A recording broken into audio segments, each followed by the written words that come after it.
everybody. Welcome to Arsenal X, the Xbox podcast here on the Boss Rush Network. I am your host, Corey Deering, and alongside me, as always, is the wise Wisconsinite, Mr.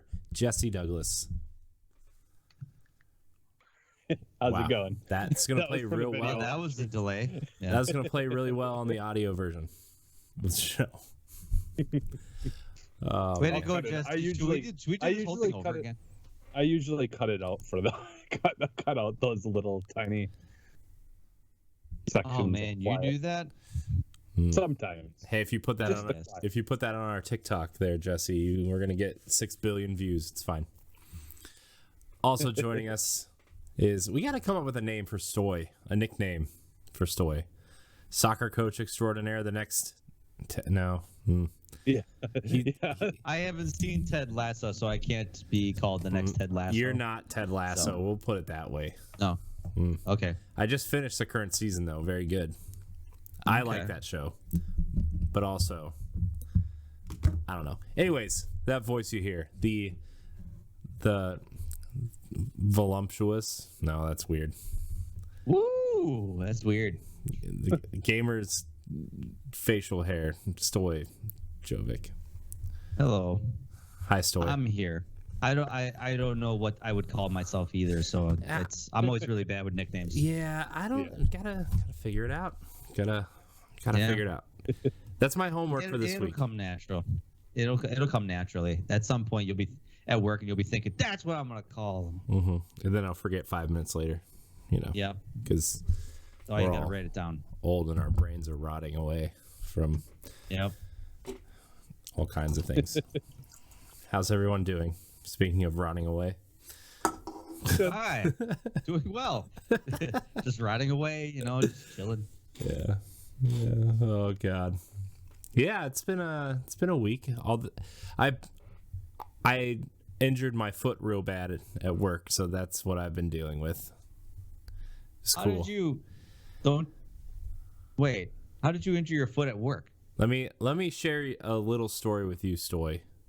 Okay. Okay. So, as I may or may not have told you, some people at work have left the job, and so there's been more work for me and my associate. So I've been at the warehouse getting stuff because I have to do that job now on top of the current job, and someone put a door to a Silverado on the very top shelf at the warehouse, naturally. And like an idiot, I didn't get a ladder. I just tried to pull it down because I'm tall, so I went like this and just tried to pull it down, and it started falling, and I tried to catch it with my foot so it wouldn't hit the floor, so it wouldn't dent the corner of the door. And the corner of the door just hit me right where my big toe connects to the foot. So it hurts. Yeah, that's like almost a foot guillotine. Yeah, I was like, oh God, my sock is filling up with blood right now, but it didn't. It's just bruised. It's fine. It's till it falls off. So that's a less cooler story than I anticipated. Yeah, it's not great. That's why my foot hurts. I didn't tell you it was this amazing story. I just said, let me tell you a story. Yeah, I know. I kind of knew with that setup, it was going to be kind of a boring story. Nothing like you were at the skate park doing kick flips all day because you played skateboard and you were like, I could do that. It's true. And then, you just, kick flip on a rail or something like that, whatever. And it's true. I did, however, watch a video on Instagram the other day of a guy on a BMX bike who went to go grind a rail and hit his head on this awning when he went to jump up on the rail, and the awning was lower than he anticipated, and he hit his head and he fell back. It was funny. Oh dear. Yeah, it was a good one. I've always wanted to get it. I used to just want to get into BMX biking and all those kinds of fun things like that, but I didn't have what it took to be able to put your life aside and say, hey, I could lose my life at any moment here, and I'm fine with that. Poor Jesse. Poor Jesse. Poor Jesse. There goes his dream of being a professional BMXer. Yeah. I tried to BMX once. It was fun. Look, I did not. Here's the thing. I'm a very large human being, the type of person that does not get to BMX, okay? So. Yeah. You're not aerodynamic? No. Gravity is not kind to the size of my body. So. Okay. Well, and even the adult size version of those BMX bikes isn't very big. So, yeah. I mean, like those things are. Well, yeah, you don't see gigantic 220-pound football players like at the BMX. Like, let me grind this rail here real quick. Oh, yeah. I'm 6'5" and 275 pounds. Okay, I'm a large human being. That's not good for BMXing, guys. Even when I was like in middle school and high school, not great. I stopped it in 10th grade because I was like, I'm too big. Don't let the world stop you. I also tried to do a really cool jump, and I fell, and I rolled down the ramp like a big beached whale. It's fine, guys. Just threw some dirt on it.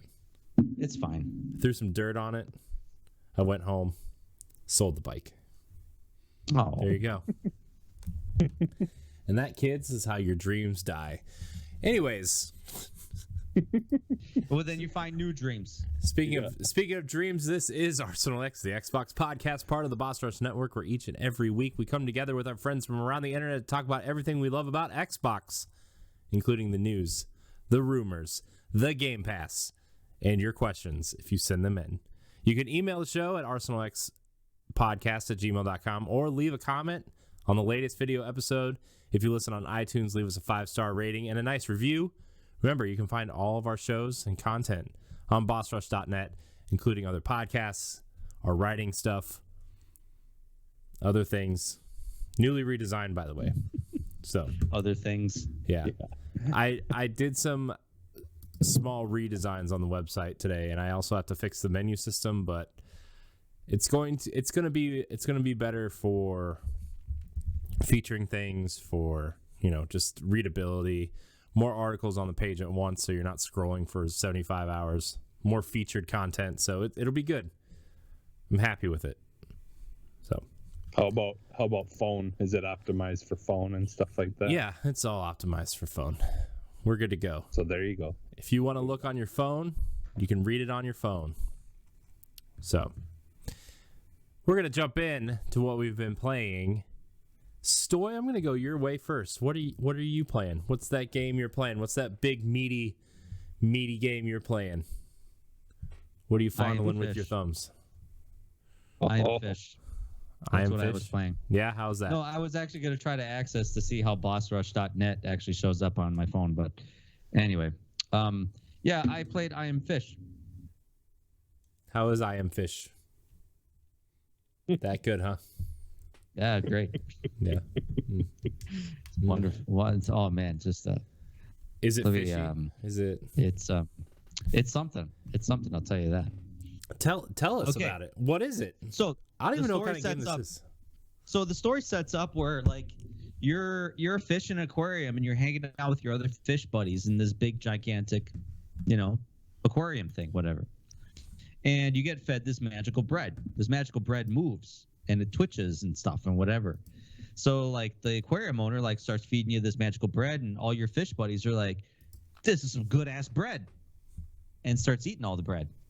And apparently that gives you the strength and the energy to eventually all your fish buddies like kind of get taken up and they get sent off to other homes. Then you get sent to another home, but then you find out you have the ability in your little fish bowl that's completely sealed. You have the ability to push on the edge of your fish bowl and initiate a rolling sequence so you can roll and escape your captivity. Sounds riveting. Yes, it is. So we're talking about some of the most painful controls. Like, you're fighting this game. This game is fighting you. This game is literally fighting you. Like, it's like, you want to go left? No, we're going to push you right. Oh, wait, you want to stop? Nah, we're not going to let you do that. Oh, you're going to careen over that cliff? That sucks. Nothing you can do about it now. That's basically the game in a nutshell. Is this by the same people that made I Am Bread? I feel like it is. Because that would make a lot of sense. Yeah. But also bread laced with Coke. Basically, yeah, because man, these fish love that bread, that twitchy bread. They love that Coke. Yeah. Bread. So naturally you're navigating through rooftops trying to escape, and I think ultimately find your fish buddies. You basically, like, once you escape captivity or whatever, and you land into a lake or you land into whatever, because it's in this coastal English town. Yeah, someone picks you up and then puts you in a home, and then then you got to start the whole process over again, but just more difficult. So as you careen through, you got multiple branching paths, and you have little floaty bread pieces that are just collectibles that are kind of just there, whatever. So they put one in the middle of the street in the first level. Let me tell you, I died 26 times trying to get a little piece of freaking bread, but I did it. Sounds awesome. Yeah. So why did you play this game for so long? Is it are there easy achievements, or like, is this like one of those like games that people just buy because the achievements are easy, or what's the deal? The achievements aren't easy. This game is not easy. Like when I said you're fighting the controls, you're fighting the controls. Like it's frustratingly, if you don't nail the traversal and the movement correctly, you're gonna have a bad time. And I think it's one of those games where it's like it's frustratingly hard, but something just keeps drawing you to keep doing it, because it's almost like a challenge to yourself. Like, I'm not gonna let this game beat me. So it's like the Dark Souls of fish games. Yeah, I guess so. But yeah, I suppose you're right. I mean, I hate using that frame of reference to say, just because it's a hard game, it's like Dark Souls. But I suppose you're right, because that's the mentality of just like, this game is punishingly difficult, but not because the difficulty's hard, it's because the control scheme to me. So that's why it's not necessarily like those kind of games, because like Dark Souls and Bloodborne and stuff like that, like they schemes, but it's just the game is hard. Yeah. But trying to navigate a fishbowl, I mean, it's not like Super Monkey Ball. Yeah.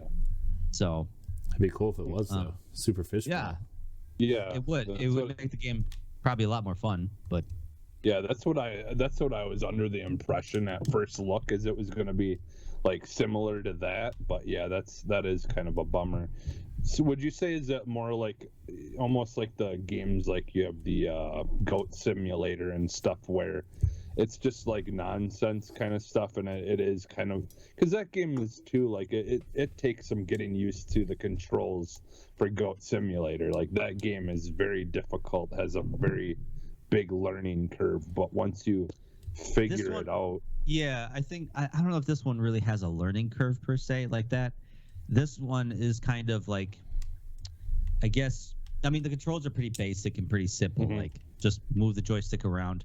There is a I think there's a big tank mode where you're in a tank and you're floating around and stuff like that. And I think there's like, if you want to try to swim around, you use the triggers as like flappers, but that's an alternate control scheme. I never played with that yet, but most of the time you're just trying to fight with trying to get the camera right and trying to get your fish to push on the tank the right way, so you don't, careen off the rooftop. And obviously, if you smash your tank, you're dead, and then you have to restart.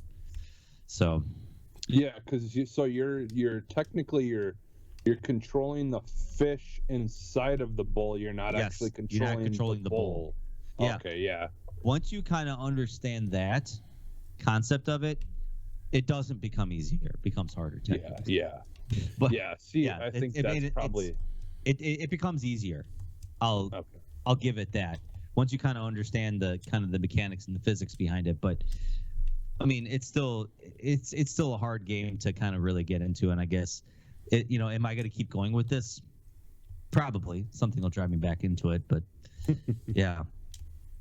The only other game I played besides what I played last week was another game that came on Game Pass called Subliminal.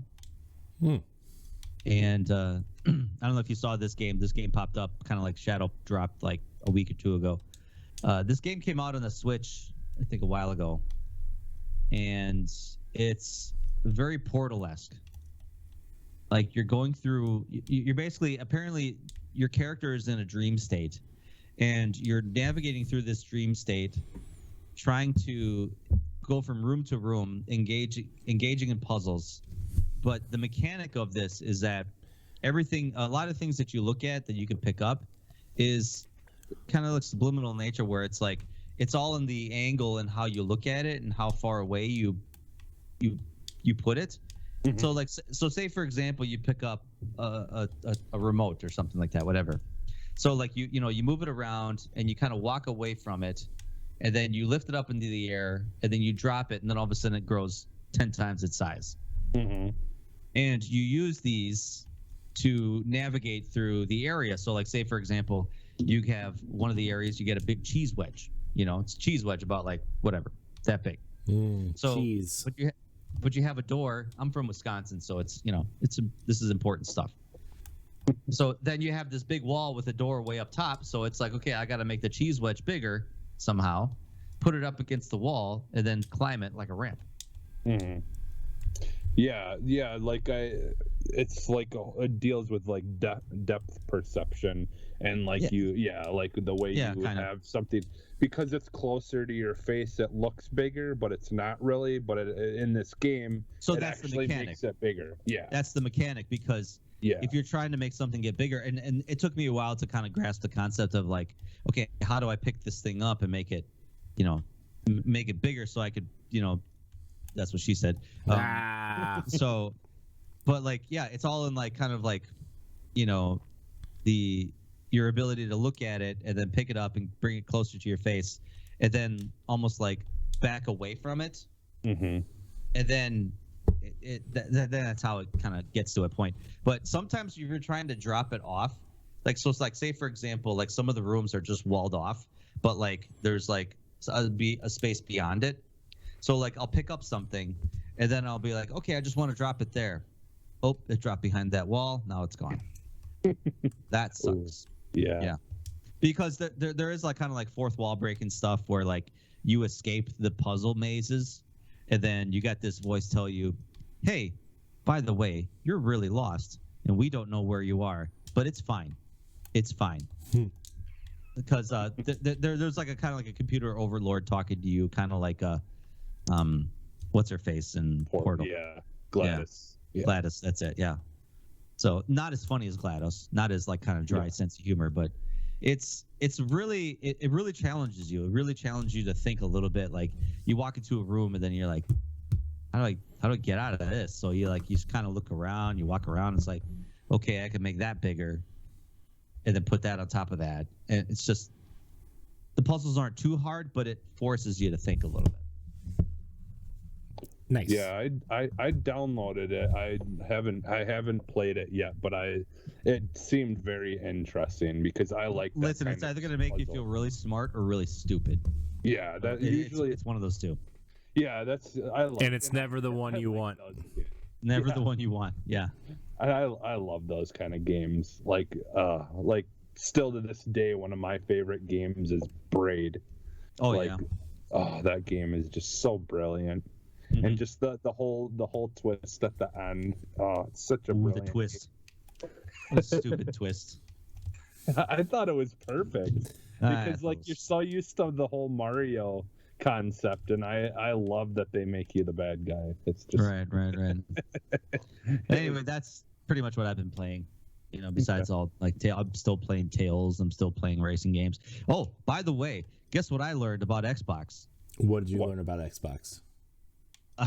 That Rims racing game that I was playing last week. Yeah. Mm-hmm. I didn't buy the Series X version. Oh God. And it does not have smart delivery, apparently, that game. What? So if I wanted the Series X version, I had to buy the Series X copy of it. Oh God.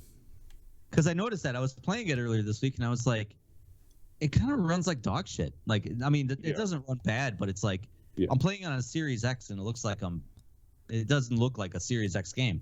So then I kind of like look to see it doesn't have the XS logo on the icon, on the user interface. And then I grab the cartridge and I'm like, but it says Series X on the box. but it doesn't have that little X sticker on the upper right. Mm-hmm. And this is Microsoft. You done effed up on this one. It's one of those boxes that says Xbox One first, doesn't it? Yeah, it does. So that's where I was like looking at it because I was like, well, I thought like because I know they said like it said Series X on it too, so I thought, well, I'll get the Series X upgrade, whatever. But you know, the fact that Microsoft made the cartridge look exactly the same as the Xbox One cartridge, you know, the case, so to speak. Like, you think to yourself, oh, this is Series X. It says it right on the front of the cover. It says it on the disc. It says it's right there. Yeah, but like it doesn't have that little X sticker, which leads me to believe I bought the Xbox One version. So sure enough, that's what I did. Now, I don't know if I want to buy the game again just to get the Series X version, but and part of that though I think would be on the distributor of that game, like whatever you know the company that made that game decided to do when the boxing. But yeah, because you know, like even if you go into the Microsoft store, like they have two different versions of the game itself. Yeah, there's the Xbox One version. They both cost the same. But there's the Xbox One version and then the Series X version. And then there's like an Ultimate Edition where like you get both copies. So like if you had an Xbox One and then you had a Series X, you can actually split the game, you know, into two, so to speak. That's dumb, especially if you're selling it for the same price. Yeah. You just need make it one that's like it automatically just upgrades to the, you know, if you got the Series XS, you know, just make it so then it will recognize that you're using that console and download that version like a lot of games are, you know. Yeah, but apparently this doesn't have the smart delivery that Microsoft has obviously, you know, kind of pitched the idea for. One of the rare games. And I was just singing Xbox's praises just earlier about how like that smart delivery is awesome because like you don't get prompted to like, or you don't have to navigate through the menus to manually download it like Sony PlayStation does. Like it just automatically pops. Here you go. Here's the free update for you. Well, don't need to do anything else. What I heard is Tales of Arise actually doesn't have smart delivery either, but it is only a one-time purchase though. So if you have the Xbox One version, you automatically get the Series X version, but it's not smart delivery. So this is, man, that's so weird. Like man. Yeah, I know. So I'm a little bullet hurt, but that's okay. Yeah, I wasn't aware this was Crossroads, the PlayStation podcast, where all of our games are confusing. Yeah, I know. Damn it, where's LaRon?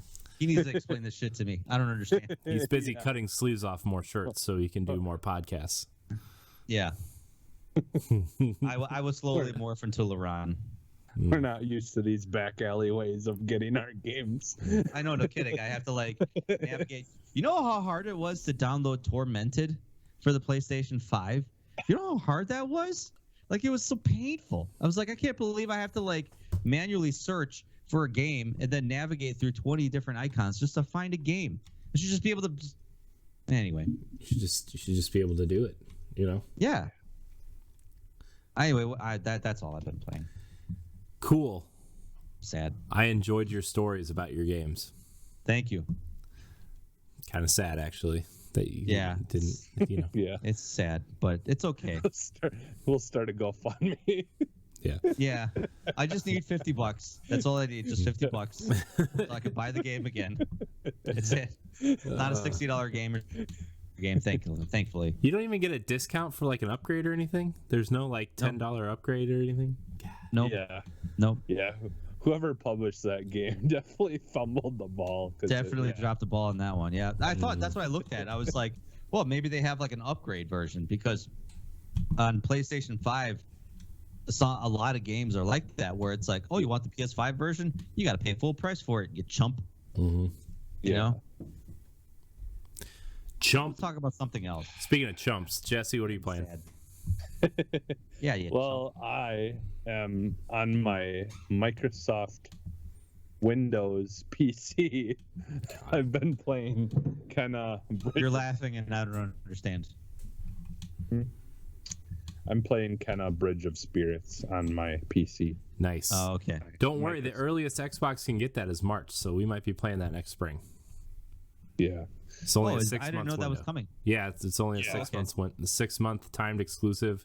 Although the developer said it might be more like next fall, so they can get the port running correctly. Oh, okay. But yeah, like I absolutely love the hell out of this game.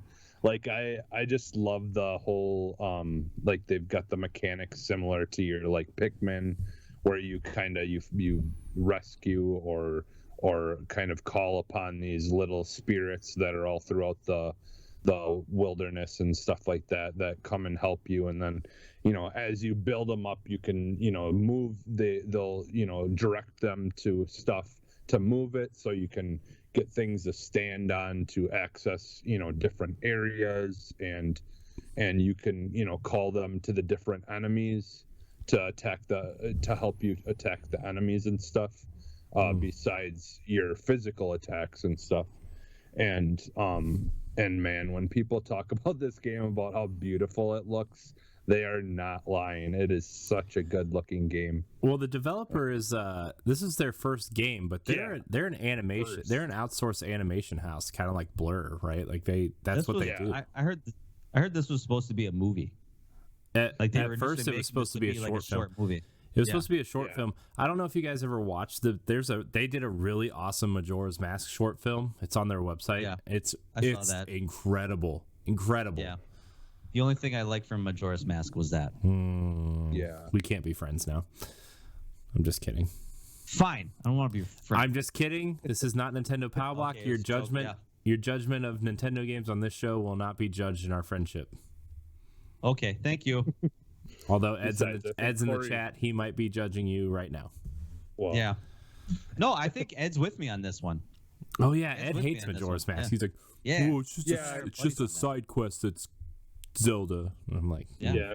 Corey's the only one here who likes that game, because I absolutely hated it too. I tried it and I did not like it. I loved Ocarina of Time. it's my fourth favorite Zelda game of all time. Cool. No, fifth. I would say fifth. Top 5. Anyway. I like the Anyways. idea of masks, but- Anyways. How is But yeah, Kana? Is it good? kind of Bridge of Spirits. It like on my PC, I'm running a 2070 RTX, and I got it running at 4K, just slightly under 60 frames, but it still looks amazing, runs really smooth. But yeah, like I'm really interested in this storyline. Like it's something about like these different kinds of masks and stuff. Speaking of Majora's Mask, there is some feel of that in this, where like, you know, like there's in certain areas that you couldn't access until you had the mask of this spirit, and it's like they make these masks to recognize the dead and to celebrate them, kind of. And there's these like spiritual like powers that come along with them. And so like the character kind of that you play as, it comes from a family of, I believe it was her father would help souls move on, and stuff like that. And so that's kind of like a little chunk of the story of what you're kind of doing. You're kind of going through these different areas and helping clear this darkness. It sounds that like takes over. it almost sounds like 3D Spiritfarer. I don't know if you played Spiritfarer or not. It's on Game Pass. It's you basically really good. ferry the souls to the afterlife or whatever. Mhm. Well, like I was saying, is like honestly, what it feels like to me is if you were to take Breath of the Wild and then put Pikmin, like mix Pikmin in with it, like where you're doing the thing like you're doing in Breath of the Wild, but you have that whole system of the little characters that you can call on to help you do things and solve puzzles, and like I was like, God, this like really makes me. I would love a Zelda with Pikmin, this kind of style, but Nope. yeah, I'm just blown away playing this, at the fact that this is literally the first game they've ever made, and yeah, like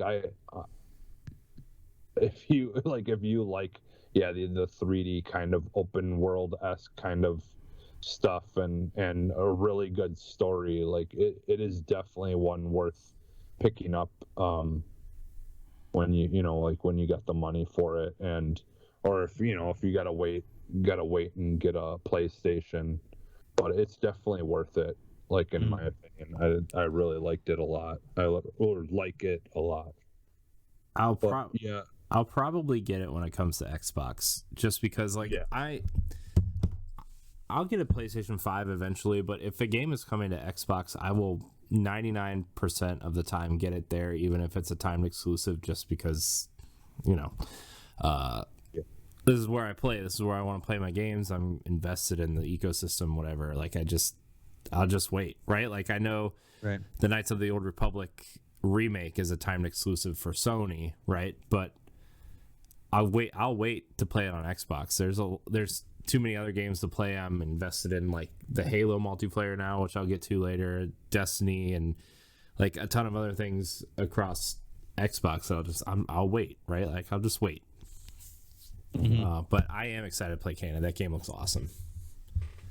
Awesome. No, yeah, I think I'm waiting for the physical copy because it's digital only, and I'm a physical copy guy. So when I heard that they weren't going to be releasing a physical copy till like November for the PlayStation, I was like, yeah, I'll wait. I'm fine with that. I got plenty of other stuff I need to get to. Yeah. I mean, that's the thing is, like there's still a lot of games, like especially now having a PS4. There's a lot of stuff that I would like to get around to playing on there as well, but it's so hard because like I just like it's stepping down now. Be like playing stuff on my Xbox. I'm just so it's spoiled at this point. Yeah, that's the thing is like, yeah, technically you don't really need these new consoles yet, but it's like once you move from like an Xbox, especially like an Xbox One X or S, and move to the Series X or S, and it's like, God, I'm so glad I upgraded just because it plays all my old games way better. Oh yeah, absolutely. And like the zero load times, it just makes you. Even when I go back and play on my old Xbox One and Series and PlayStation 4 or whatever, I'm like, God, these load times. Yeah, I know. It's so. Or it's not just load times either. A lot of the games run at 60 instead of 30, which like I used to not care about until all my games ran at 60 or 120 even for multiplayer stuff, and it's like, oh my gosh, this just feels so much nicer. And you go back and it's running sub 30, and you're like, how did I ever play this? Because for example, like Destiny's Crucible mode runs at 120 frames a second. Well, if you got more than like 4 or 5 Guardians in one space in Crucible, it would run sub 30 on Xbox One X. And I'm just like, oh my gosh, this is just, it's clean. It just feels clean. So, what else are you playing, Jesse? That's pretty much it. I did play a little Skatebird. That I was hoping it would be a little bit more, feel a little bit more like a Tony Hawk game, but it's pretty bare bones. It's really if you're into that kind of stuff, you might as well just pick up that Tony Hawk 1 and 2 remake stuff, because it's like that's what they wanted to make, and I don't think it's awful or bad. It's just there's not a whole lot there to do. Yeah. In it, so that sucks because that game looked kind of neat. Yeah. I mean, I know we talked a little bit about it last week, but yeah, I mean, there's some humor and stuff to it, and obviously with the play on words and things like that, but yeah, there's just not a whole lot to it. Oh, that sucks. Tony Hawk though, that's a game. It's a good game. That's a game. It's a great game. And it does have that whole collection style thing in Skatebird, like with the objectives and stuff like that. And who knows, maybe it picks up as you get into other maps and stuff. But yeah, the very beginning part, it was pretty bare bones. So, man, that sucks. That seemed like an interesting take on skateboarding, but oh well. I guess it's my turn now, huh? Yes. Corey, what have you been playing? Well, I'm glad you asked because it rarely ever changes these days. I played a lot of Destiny this week, but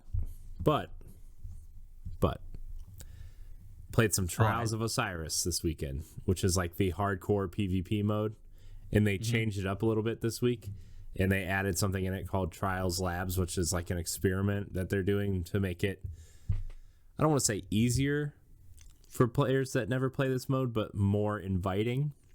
And let me tell you, me and my friend Mitch were playing, and man, we won some matches, we won some rounds. I got me a great pulse rifle called the Messenger with a great roll on it. I got Reed's Regret, which is a linear fusion rifle. I know this means nothing to people that don't play Destiny, but I promise you, these are great guns, and I got great rolls on them. And I got really cool armor. 3 of the 5 pieces of armor I got. It was a good time. And I hate PvP, so. Yeah. Yeah. Is that mostly what you play? Is PvE? Yeah. Okay, yeah. Yeah, because I would try to, like, the thing with PvP was always, like, if you literally weren't on top of it, playing every single raid and getting every single good gun there was, No, you go into PvP, all that crap. Yeah, you go into PvP and you'd be lucky if you killed like 2 people in the whole entire match, because you'd just be so outgunned that it wasn't even funny. Like, yeah, it was insane. I really didn't like how they did that, how they handled that and made it just so overwhelming with what you need to do to be able to even compete in that area of the game. Just shuts so many people out from a whole section of the game. But it's good if they're trying to make some little changes to try to work around things or whatever. I don't know, but yeah, and me and a group of my friends are trying to create a group that's like a little bit more inviting for people who don't play a lot, and trying to do things that because like the big thing in Destiny is always like people that are like sweaty tryhards are always like, oh, you need to have this weapon and this weapon and this weapon, and all your stuff needs to be masterworked, and you need to have these rolls on these weapons, and if you don't have them, you can't play with us because we need to do this, we need to get in and get out, and like that's not fun. That sucks. I don't like playing like that. Like, I avoid playing with people that I consider myself friends with because of that reason. And so we're trying to just create a group that is a little bit more inviting to people who don't play a lot and don't have the time or the energy to play with people like that. So more about the fun, less about the like trying to accomplish things. Like if you accomplish something, that's great, but it's not like the main focus. Especially like raids and dungeons and stuff that are a little bit harder, and they require teamwork and like, communication and stuff, but like if you don't have this specific sniper rifle with this specific roll and it's not leveled up all the way, we're not gonna like kick you out, you know what I mean? So that's that's gatekeeping. That's kind of technically what they right. And I hate stuff like that. So especially because like Jesse, as a parent, it's like, well, I have like a limited amount of time to play anything because of responsibilities and stuff, like I don't get to sit in my house every day all day playing video games. So that'd be cool, be nice, maybe someday. Be sick, but not today. I'm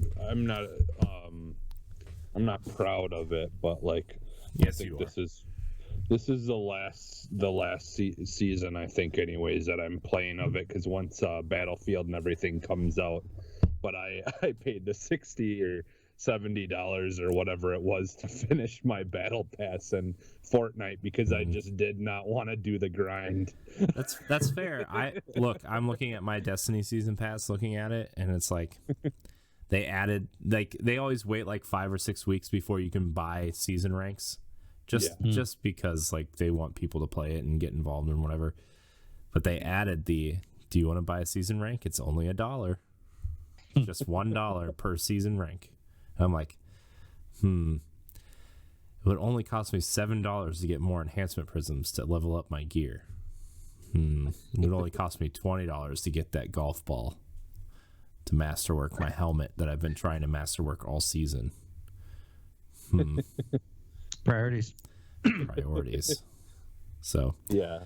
But yeah, I played Destiny. I also played a smidgen of the Halo test flight. And I wanted to play last night, but I texted you, Jesse. I just had to take care of things, kids. So it was fine. Yeah, because I had played it earlier in the day. Yeah, but I just I played a little bit, like probably like 2 matches today, and it was just like it's good. Halo feels really good. Like, it feels like Halo. It feels like the evolution of the Halo you remember playing like 15 years ago. It's I think 343 really nailed the multiplayer and the movement and the weapons. The weapons sound good. They feel good to shoot. The recoils don't, like, they feel good. They don't, it doesn't feel like you're shooting the pistol and you're like doing one of these things, the game feels good. The movement feels good. The equipment feels good. The customization is really cool. Like, you can literally get down to like, oh, I want my arm piece to be this color and then my helmet to be this color or whatever. And like, you can pick and choose each piece of armor. You can have robot legs if you want. So that's really cool. Robot arms, like, and you can like choose, oh, well, I only want it from the wrist down. I only want it from the arm down, like the elbow down. And it's like, there's a lot of customization that's really cool. It's just, I think this even if the campaign is mediocre, like, I think that this multiplayer is going to live on for a long time. And like, even the maps that they gave us, like, one of them in particular has a real Titanfall feel to it, like just the way it's designed and the aesthetic of it. I forget what it's called, but that looks like it just feels like one of those maps that's going to be like, that's going to be up there with Blood Gulch and Wizard and all the old classic Halo maps is something you point to me like, that's an instant classic. So really enjoying it, really like it. I'm excited for December when it launches, because I will probably be playing a lot of it. Not a lot of it, but I'll play it when I have time, So it'll be a once a weeker for me for a while, at least. Yeah, I've been so deprived of like good first person shooters and stuff like that for a little while here, where I just haven't really had anything that's really been keeping my interest in that department. And so I am so ready for Halo and for Battlefield. Like, both of those I am like full on excited for. Like, I cannot wait. Yeah. Oh, yeah, sometimes I kind of miss the days of the Onslaught. Like, it was like late Xbox, early 360 and PS3 days of just like every game was a first person shooter, it seemed. Yeah. So I mean, there were some gems in there. There was some garbage. So I imagine the market got saturated and just cleaned house. To this day, like, seriously, one of the best games that like barely anyone ever talked about was I forget what it exactly was called, but the Homefront game. I think there was like a subtitle to that. But the very first Homefront game, like that story mode was really interesting. Really intense. Yeah. Like, that was such a cool, like, Homefront Revolution you're thinking of. That was just kind of there's a really good video on YouTube. It's that channel called Gamers, where they like actually do like a deep dive into certain games and what happened, so to speak. They did a really good deep dive into that and all the trouble that game went through, and it was like we spent so long making this game, let's just freaking release it and just forget about it. It's kind of sucked because that game deserved better. Yeah, because I mean, at the time, I want to say it was one of the only games that was running on true dedicated servers, like for their multiplayer. And I'm talking not even Activision or Call of Duty was on them yet. And their multiplayer was actually pretty decent. It was like a really good mix of the whole like earning kill streaks type things, but yet it felt like a Battlefield game in some ways. Like they did a really good job of almost picking this in between a Battlefield and Call of Duty game. And, right. And I enjoyed playing that game a lot, but that story was like I think one of my favorite from 360. Really good, like the first person campaigns. But the other thing too in Halo is like that grappling hook. I played around with that a little bit also today, and like the way you can like pull yourself towards enemies or pull guns towards you if you're out of ammo is like a really neat mechanic that I'm like, man, this is the people that are going to master this are going to just slaughter everyone, because this is like it's a really cool mechanic, and like being able to get to higher elevations quickly.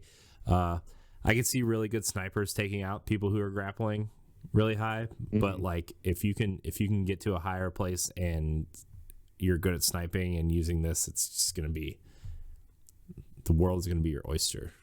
Yeah. So that grappling hook though, man, love a good grappling hook.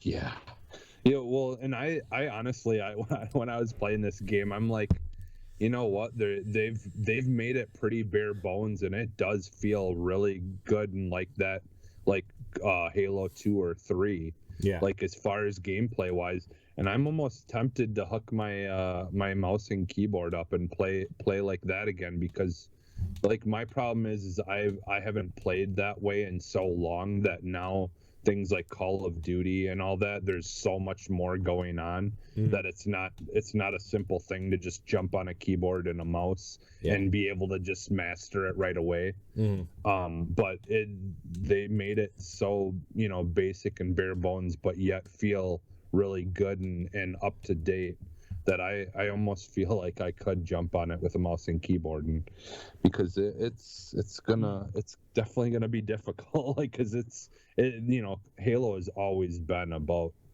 precision and headshots, like, right, and if you can't do that, it's really hard to get good at that game.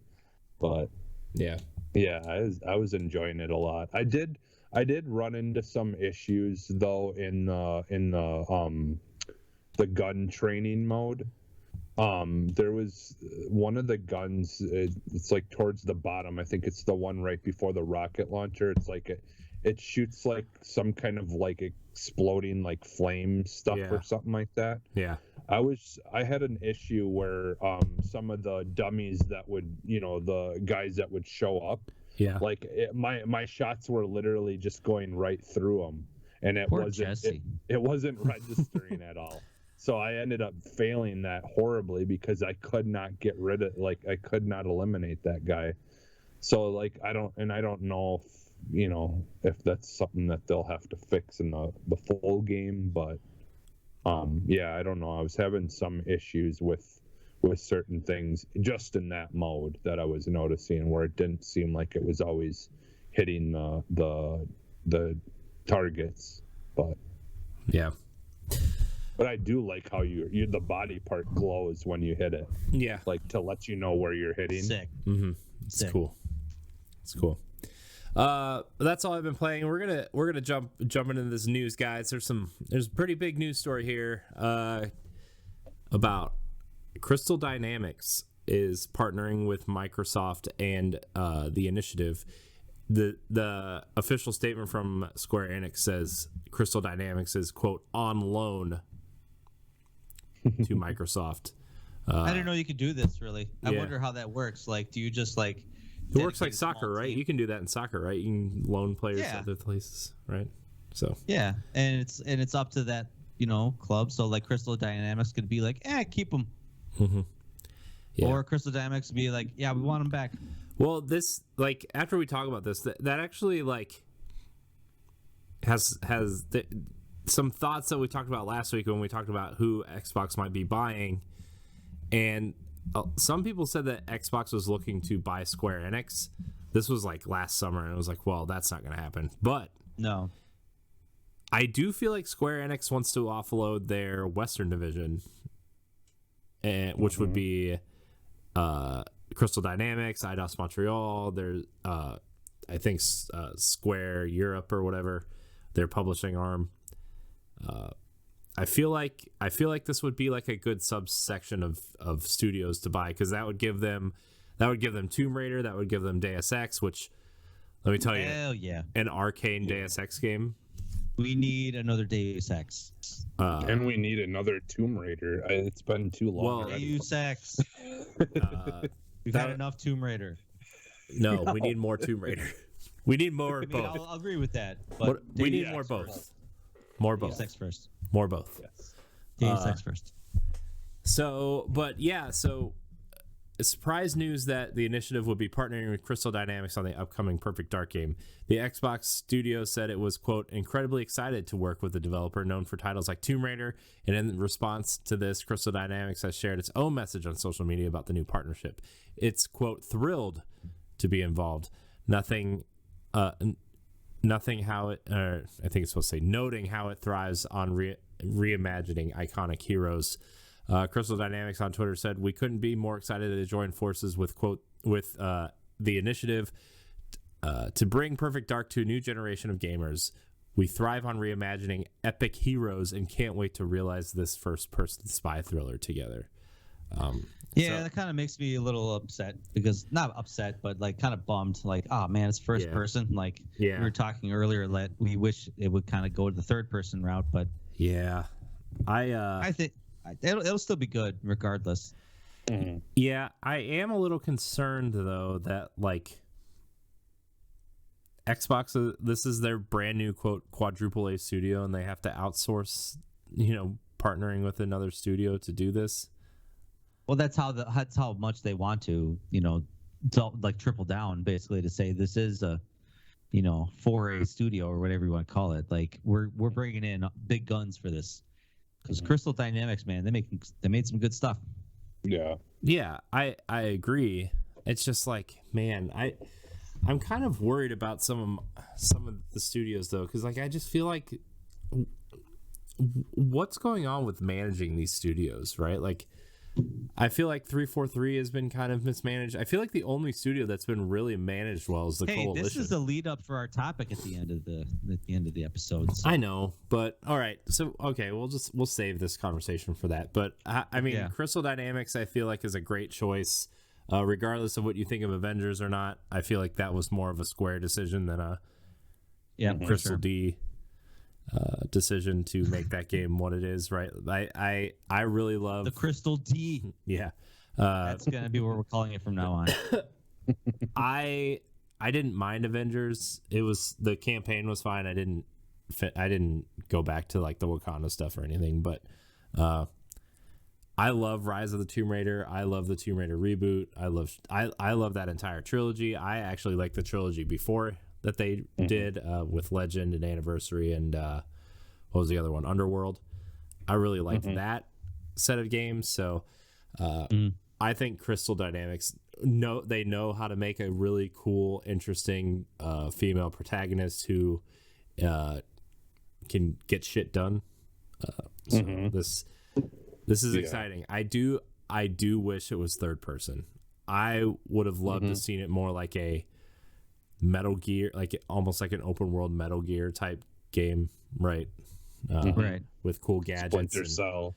Yeah, and like the story takes itself seriously, but you can do some kind of silly things with the way that like Hitman kind of does almost. Maybe not exactly like Hitman, but funny things happen when you set certain traps or whatever. So yeah, if you guys, I mean, what do you guys have to say about this? I'm kind of went off on a rant/tangent there. Well, I mean, I'm in on it. Like I said, I think they're going to bring a good wealth of knowledge. I mean, to what they're going to do. I'm not exactly for sure what specifically they're going to do, but that shows. I mean, like I said, I didn't know you could do this in the video game development world, but yeah, this kind of leads me to think that, kind of like with what you were saying, it got my gears turning that maybe this is a potential for Microsoft to kind of acquire Crystal Dynamics or maybe some other like Square Enix Western developed studios. Now that this acquisition was so easy, it seems. Yeah. Well, and it makes you wonder if maybe like Microsoft is having second guesses about making having them focus on this IP in general, like. Yeah. I mean, not everyone was upset, but a lot of people, it would be a lie to doubt that, a lot of people weren't happy that they were going back to an old IP, and a lot of people were hoping that we would get a new IP out of them. Yeah. And, maybe Microsoft is thinking about that, and so maybe they're gonna have they'll be working on simultaneously on two different games even, but they didn't want to make these guys overwork and be stressed out, and so they wanted to pull in some other help. Yeah, plus they have the Crystal Dynamics connection anyway with Daryl Gallagher, who used to run Crystal Dynamics and now is the studio head at the initiative. So I mean that connection is already there as well. So I want Perfect Dark to be good so bad. I do, because it's gonna be. Gonna be. I mean, like I said, this is nothing but good news to me. Yeah. But yeah, like you said, Stoy, I do agree with you though. I think either way, it may make you wonder. At the same time, I think this is a good sign overall that they, Microsoft does care about making sure that they're gonna do what they need to do to make sure these guys have the opportunity to strive on what they're trying to do, For sure. Yeah. So, sick. I can't wait to see more of Perfect Dark. Yeah. I thought that teaser trailer was really cool. I want to see more. Yeah. So we will report back when there's more to report on. In 3 years when this game comes out. Right. Yeah. Hey, Day one on Game Pass, xCloud, and Xbox Series A, B, C, D. All right, so moving on. For the 20th anniversary of the Xbox, Hyperkin has been re-releasing Duke controllers. They released a white one with the 20th anniversary logo on it. They released a black one with a 20th anniversary logo on it. Now they're releasing a Cortana edition Duke controller for the Xbox One and Series consoles. It's a translucent purple, has a kind of like this image of Cortana down in the lower right-hand corner. It has the Halo 20th anniversary logo on the back. It's got an extra set of triggers on it for you people who don't, want to have that full experience. So it looks cool. I mean, it's a Duke. It's a Dookie. It's $90. It is $90. 90 US It is American $90. dollars.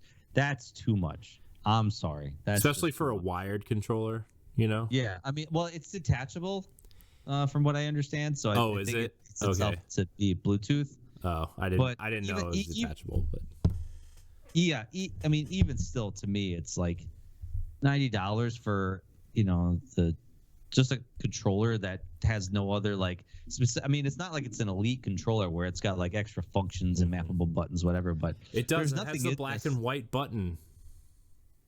The black and white button. Sick. Why? Is that what the extra $20 are for? Yes. Those $10 for each button. Yes. Well, does it still have that LED screen inside of it as well? It does. It has it where the Xbox logo is. Yeah. I mean, oh sure, cool. No, I'm all for the design. I really liked. Mm-hmm. I was one of the weird ones when I was a kid growing up. Not a kid. I was in high school when this game came out. System came out, but I liked the big controller. I thought like it fit naturally in my hands, and then when they released the smaller version, I was like, cool. I mean, I'm down with whatever. Doesn't matter. But I really like the Duke controller. Like holding it, and it brings me back to like obviously that's what I played Halo on. I recently held a Duke controller because my brother-in-law gave me his original Xbox just because I was trying to.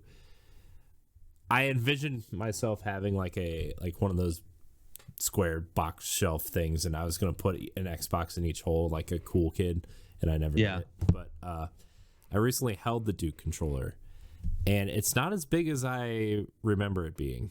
It's really not that uncomfortable. No, I think it's just fine. Yeah, but especially when you have bigger hands, it felt good. But I think the price point is pretty standard for a lot of Hyperkin's other Duke controllers that they made. So I just don't understand why it's $90. But I guess it's because it's a collector's item. Yeah, sure. I mean, it's cool, but I'm going to be honest. If I'm going to spend $90 on a controller, I'm going to the Xbox Design Labs to make my own. Yeah, right. Or I'm going to save up a few extra bucks and get that Halo Elite controller whenever the hell that gets available. Yeah. So, speaking of Halo Infinite, there's a super punch glitch in the test flight, but it's already been resolved, guys. Sorry, so no Halo super punches for you. It's fine. Yay! It's fine. Super punch. It seems the old super punch glitch has made a return, as highlighted by our friends over at VGC. That's Video Game Chronicle. If you guys didn't know. This glitch has previously shown up in past entries like Halo 2 and 3, and basically works by swapping and reloading weapons while performing a melee attack. So, there's a couple streamers and YouTubers who have posted it on their Twitters and on their YouTubes and stuff. You can watch it. But 343 Industries community director Brian Jared has confirmed that it has already been resolved in the latest internal builds. And in other words, enjoy it while it lasts in this test flight. So, sorry everybody, no more super punch for you. Are you guys upset? Stoy, you look upset that the super punch is gone. Your face says it all. The fact that they fixed it so quick, I'm like, I mean, that's pretty cool, but damn, they could have left it in for a little bit and had some fun with it. I mean, it's in beta mode, like they could have leave it in there for a bit, have some fun with it. Are we still talking about this controller? Or? No, I'm talking about the super punch thing. I know. Never mind. Okay. Punch. Was trying to make a sexual joke and I missed it, so we're just gonna move on. That's what she said. Yeah. All right, Jesse, you have anything to say about Super Punch or no? Because I know this next story is made. It's in here specifically for you, Jesse. Okay. All right. No, I don't have anything to say about it. Okay. Super Punch gone. I think they should have left it. it. Maybe they'll just make it a game mode where everybody has super punches. That's what they did with Griff Ball. Now it's just a mode. So. Yep. Mm-hmm. Yeah. Someone will make it in the once the thing's available to make your own game types. They'll see if they can maybe just make it slappers only. Oh, basically gosh. just super punches only. You think slappers only is going to be in Perfect Darks multiplayer? I hope so. You imagine running around and just doing this all day? It would be awesome. Yeah. It'd be awesome. So Alan Wake, our last story, side-by-side comparison video. Yeah. Thanks, Stoy, for getting us out of there. Alan Wake Remaster gets a side-by-side comparison trailer. I didn't watch it because I don't care. Jesse, I'm sure you watched it. Stoy, I bet you watched it. Yes. Are you excited about the changes that they showed in this trailer and I did not watch? They changed Alan Wake a little bit. Did they? Yeah, they did a little bit. I mean, they made him look a little bit more. Obviously, they had to make some changes because, like to the facial structure and the animations and stuff. They had to do some kind of visual changes, but yeah, I mean they changed his appearance a little bit, and they changed a little bit of his hair to make it look a little bit more realistic. But yeah, I mean, I wonder if they try to change it to coincide with the character model that's in the Control DLC. Yeah, probably that could be a reason too. Yeah, that's what I was thinking. Because I didn't get to that Control DLC yet. I didn't either. On my radar. I wanted to wait until the Ultimate Edition Edition because you have to beat the game. Yeah, I know. Well, I mean, I beat the game. I beat the game, and it's just like, man, I just got to get there. I would have liked to gone back and done the DLC, but like, I don't want to play the Xbox One version. I want to play the Series X version, and I just can't pull myself together to pay the $16 that it's on sale for right now for the Ultimate Edition. Yeah. So. Well, see, and that's the thing, though, is like even if you beat the original version, you have to re-beat the Xbox Series version. I know. In order to play that. I know, and that's the saves don't carry over. So what I did is I put on God mode and one shot mode, so everyone just takes one shot to kill. Is that That's a real literally thing? what I've been doing too? Yeah. Is that a thing? You can do that? Yeah, that's a thing. Yeah. Oh. Literally everybody, even bosses, take one shot. Oh. It's actually pretty amazing. That Like, sounds perfect. Do they turn the achievements off? I bet they turn achievements off for that. Yeah, they do. Yeah. Yeah. Yeah. I think actually you can only enable it if you beat the game. Oh. Right? No, I was able to enable it, and I hadn't. I hadn't beat the series version yet, so. No, yeah, you're right, because I played Control for the Xbox, but I bought the upgrade for the PlayStation 5, I think. Okay. Nah, whatever. Yeah. Whatever. Anyways, Alan Wake coming out in what? A week? 2 weeks? 2 weeks? Yeah, 2 weeks, I think, isn't it? 2 weeks. Holy snap. Yeah, you're right. Yeah. Yeah. Alan Wake Remastered, October 5th. It supports smart delivery. So if you buy this for the Xbox One and you want to play it for the Series X, it'll get you an automatic upgrade. And it's only no confusion. And it's only $30. No confusion here.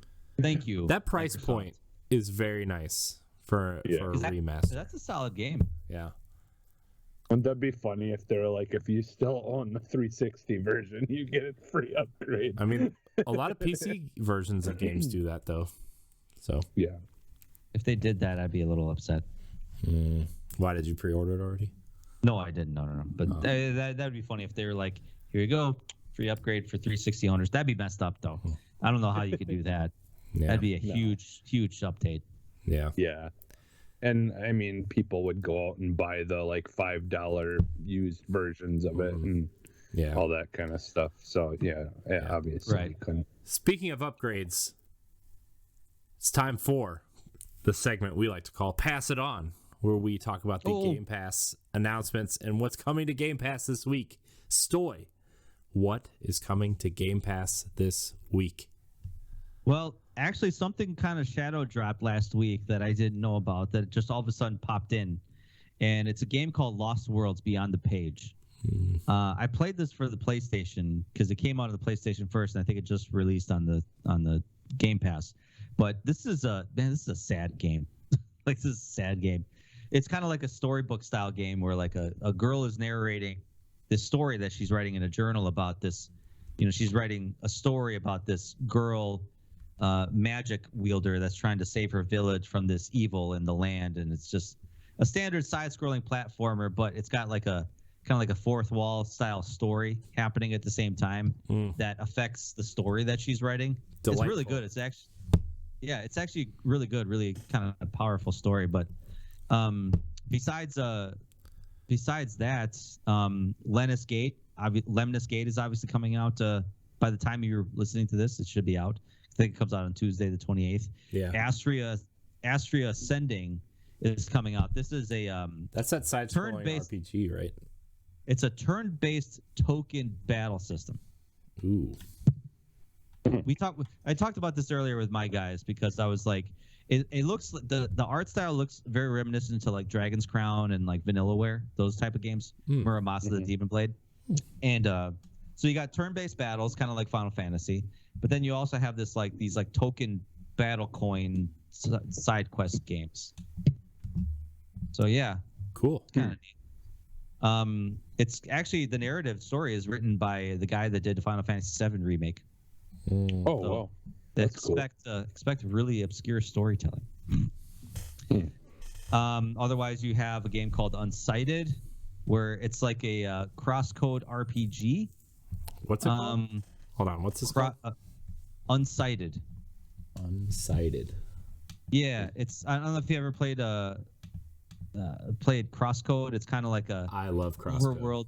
Yeah, so it looks similar with that, basically. Oh, So, this looks cool. I'm looking at it right now. Cool. Oh, that looks cool. So Astria Ascending and Unsighted comes out on the 30th. And then Phoenix Point is coming out on October 1st. And it just looks like a kind of like third-person shooter mixed with, I don't know, like Fallout and XCOM, because it's made by the creators of one of the creators of XCOM, Julian Gollop. So cool. Yeah, I mean, so that's cool. Sounds cool. I'm it's kind of like got some RTS strategy elements, but like also third-person action, and it's got like a little VATS system where like you pause and then you do like precision shots, kind of like Fallout. Neat. Cool. So that's coming out. That's coming out October 1st, but October's got a big month of releases, but we'll cross that bridge when we get to it. Yeah. So. Well, that bridge. Yeah. The bridge is here. It's going to be a big bridge. Bridge is here. We're there. Yeah. We're ready. That Unsighted that you talked about. Yeah, it's really interesting. It's like a twin stick shooter almost too. Mm-hmm. Looks cool. Yeah. I'm into it. Speaking of October releases, guys, there's a big list of October releases. So we're going to run through them real quick. FIFA 22 comes out October 1st. Stoy, are you a FIFA guy? No, because I'm bad at it. It sucks because I'm like, obviously I'm big into soccer, but like, man, when I play FIFA, I suck. It's like me and Madden.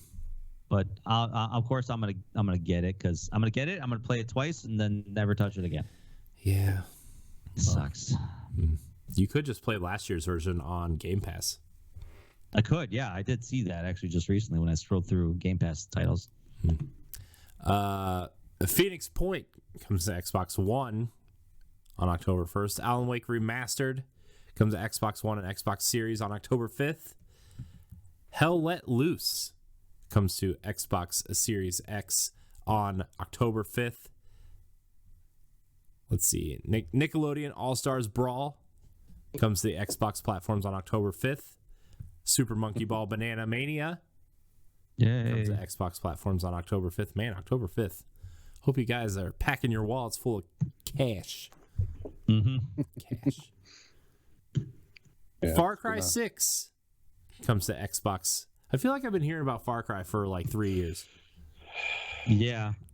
Comes to Xbox on they've been dumping like 30 story driven trailers like every week, it seems. Like, here's another story trailer. Like, we don't need this. Yeah. Well, I really want that game to be good and capture that experience that I had in 5. Yeah. Because 5 is seriously still to this day one of my favorite games. Like, I just loved the goofiness of that game and Clutch Nixon, one of the greatest American heroes of our time. He had some of the best story setups in that game, man. It was just hilarious. Yeah, Back for Blood is coming to Xbox Game Pass day 1 on October 12th. So if you want that Left 4 Dead style experience, it is coming to Game Pass. Cannot wait. That's exciting. I know. Now wait. We should almost try to do a show like Saturday night, like play some of that or something. Yeah, we should stream it. I'm in. Yeah, I'm in. Yeah. Monster Crown comes to Xbox One on October 12th. Jackbox Party Pack 8 comes to Xbox on October 14th. The Rift Breaker comes to Xbox Series X on October 14th. Crisis Remastered Trilogy comes to Xbox Series and Xbox One on the 15th. Demon Slayer Japanese subtitle here. It comes to Xbox Series and Xbox One on October 15th. NHL 22 comes to Xbox Series and Xbox One on October 15th. The Good Life comes to Xbox One on October 15th. Into the Pit comes to Xbox on October 19th. The Dark Pictures anthology House of Ashes, starring Ashley Tisdale, by the way. I don't know if you guys read that or not. I did for some reason. Comes to Xbox Series and Xbox One on October 21st. Iron Harvest comes to Xbox Series X on October 26th. Marvel's Guardians of the Galaxy comes to Xbox Series and Xbox One on October 26th. I have my eye on that one. I don't know if it looks good or not. I do too. It looks amazing, and it looks like it's going to be a lot of fun. I wanted October's such a big month. Why? Yeah, I know. Why? Initially, I was like really excited for Guardians of the Galaxy, and everybody's like, "Whoa, it looks boring. It looks stupid. It's not MCU. It's not Chris Pratt." I'm like, "Well, stop playing with my head. I was excited. Shut up." That's okay. And you better like it because now the comic book no longer exists. So I don't. Yeah. I think I heard that they stopped the Guardians of the Galaxy comics. They don't make them anymore. Yeah, because they brought them back. They brought them back for the movies, and now they stopped on issue 18 or something like that. Oh dear! Oh no! What are these people gonna do? Oh my god! NASCAR 21 Ignition comes to Xbox One on October 26th. Age of Empires 4 comes to PC and PC Game Pass on October 28th. Fatal Frame Maiden of Blackwater comes to Xbox Series and Xbox One on October 28th. Previously a Wii U exclusive. Riders Republic comes to Xbox Series and Xbox One on October 28th. And that's it. For that. That's the list. Reminder. God, that's it. Jesus. Reminder that all the Xbox One games are playable on Xbox Series X, and some of these games on Game Pass, crossplay with PC. So there you go.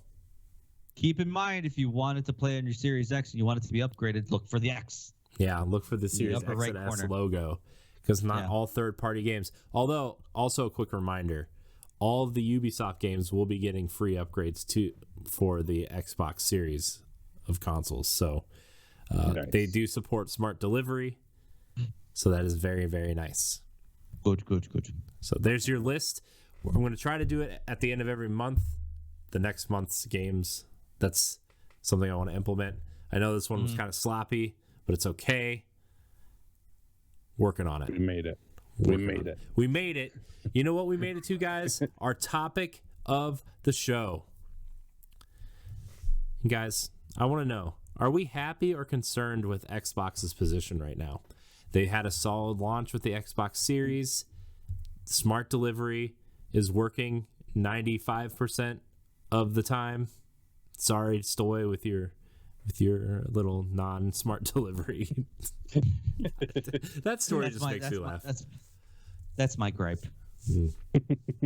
It's just, I mean, like I said, I shouldn't complain about that because, I mean, that's something I guess I should be aware of. But it's hard in this kind of cross-generation of just especially when they make it to PlayStation and Sony and Microsoft, are making it easy to be like, hey, it's okay if you have a PlayStation 5 and we're releasing it for the PlayStation 4, you can still play it on the new system. I love that idea. That's what kind of burnt us in the past when, PlayStation 3, PlayStation 4 came out. It was like, oh yeah, all these PlayStation 3 games, you're gonna have to rebuy them again for the PlayStation 4 completely, or you're just ass out. Yeah. So to speak. Yeah. So, I like it, but also, like I said, it's just something I probably should pay attention a little bit more to. Yeah, especially on third-party games. We already know all of the first-party games are going to support it. Ubisoft said they're going to support it. Yeah. So, but, how are we feeling with Xbox's position right now? Are we concerned? Are we excited? Are we a little bit of both? What are we concerned about? What are we excited about? The one thing I guess I'm concerned about is, and I was kind of concerned over this about Microsoft's acquisitions over the last like year and a half, where they were just like, let's just buy all these studios to cement our role as, you know, one of the biggest video game publishers in the world, and if not the biggest one, you know, considering who they all have now under their umbrella. It kind of led me to think like, you know, basically Microsoft are just buying their way to the top of the ladder. You know, and that leads me concerning to say like, hey, we're just gonna buy our way out of this, you know. And it's nice that they're just gonna let the developers do their own thing, because I can't imagine the amount of oversight they need to oversee all these studios, especially something like Bethesda, where Bethesda has like a bunch of other developers underneath them. So if you can only imagine the Microsoft oversight. So that's why it's like a good thing Microsoft says like, do what you guys want. Because there's no way they could kind of like, you know. I'm just like, that's my worry too, is like, how are they going to manage all these studios, especially if the rumor's true that they're buying more, you know? I think Bethesda should have been the last. I mean, and I know I said that last week. I was like, they should be done, really, honestly. Let's start, you know, putting your money where your mouth is and just start putting out good games with these publishers and these acquisitions. Yeah. And, you know, show us that the money was worth it. So yeah. Yeah. I'm a little bit concerned with how they're going to manage all these studios. I know we've gotten some great games.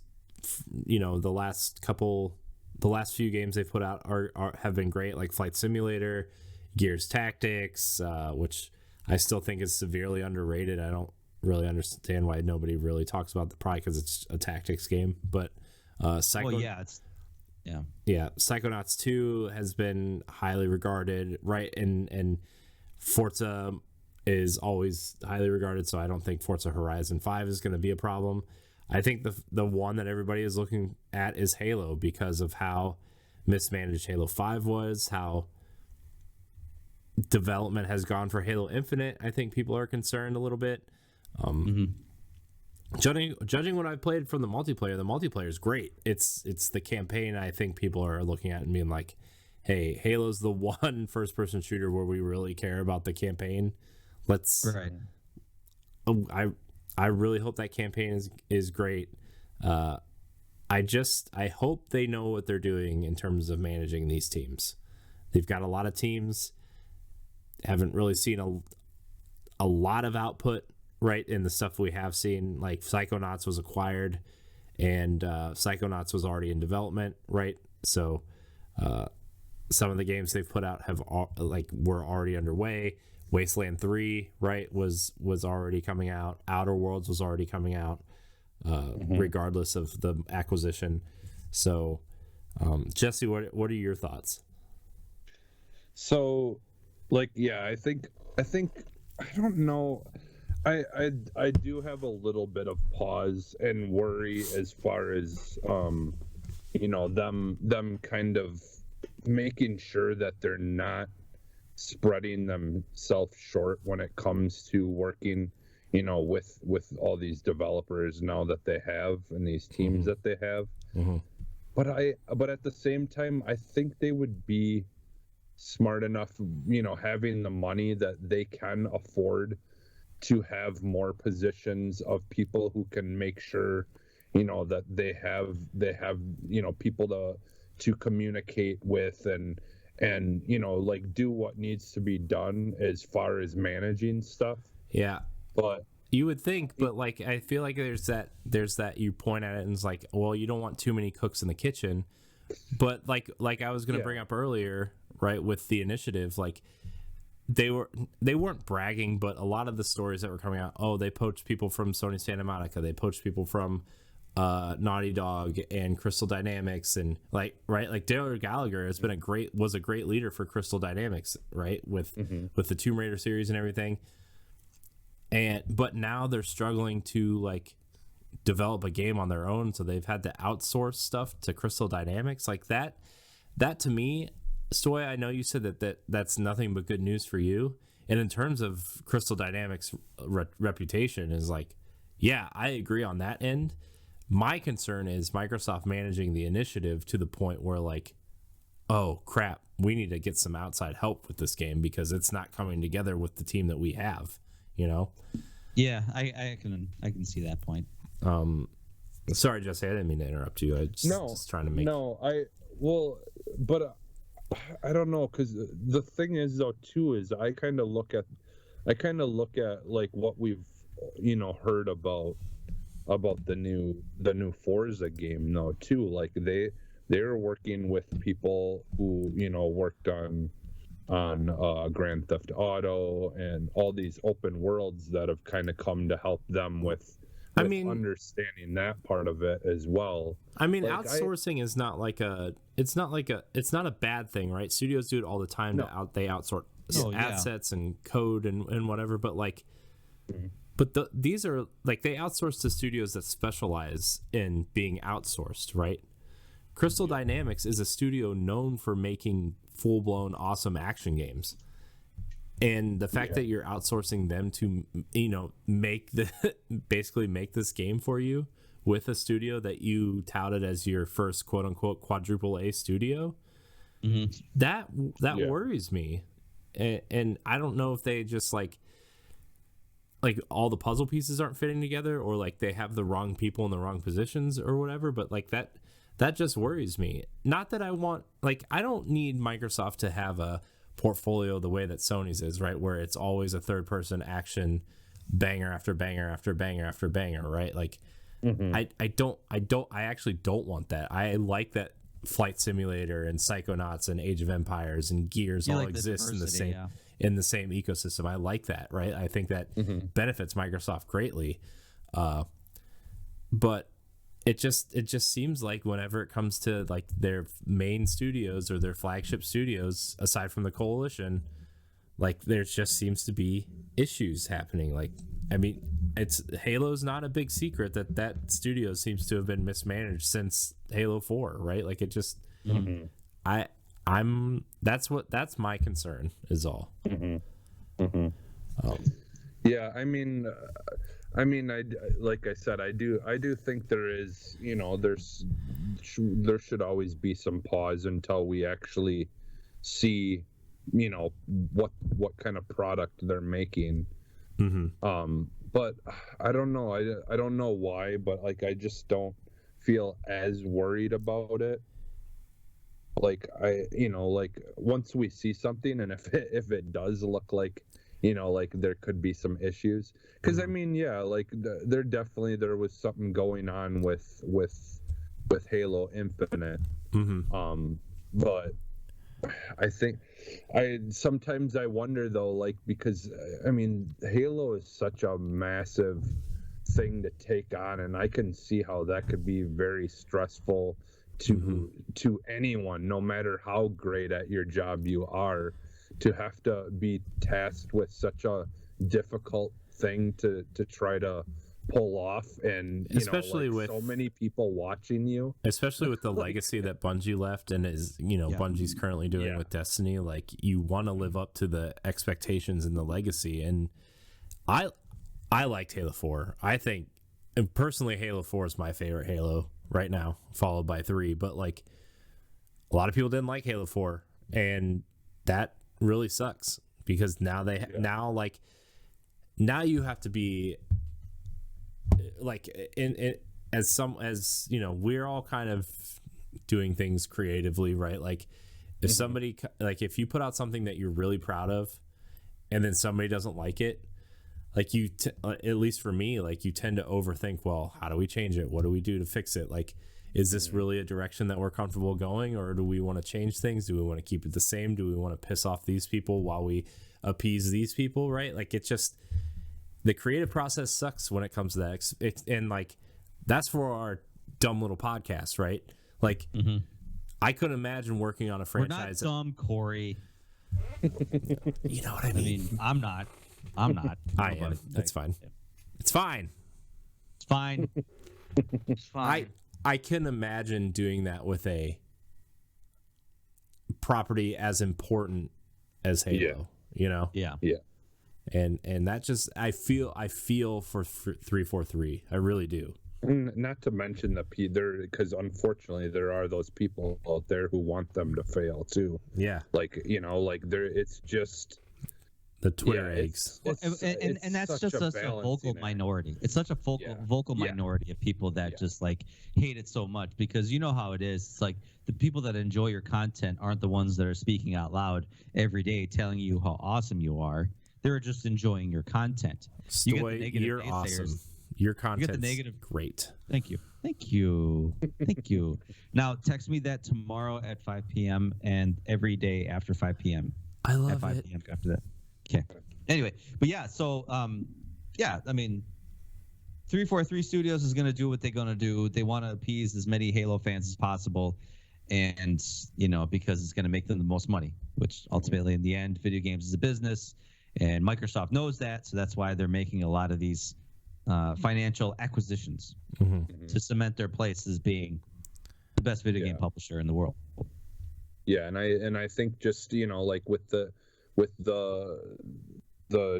new the Perfect Dark stuff, like it's I think they're just trying to get something that's like a baseline of something that everyone is used to, maybe, and and it's not necessarily that they're having troubles.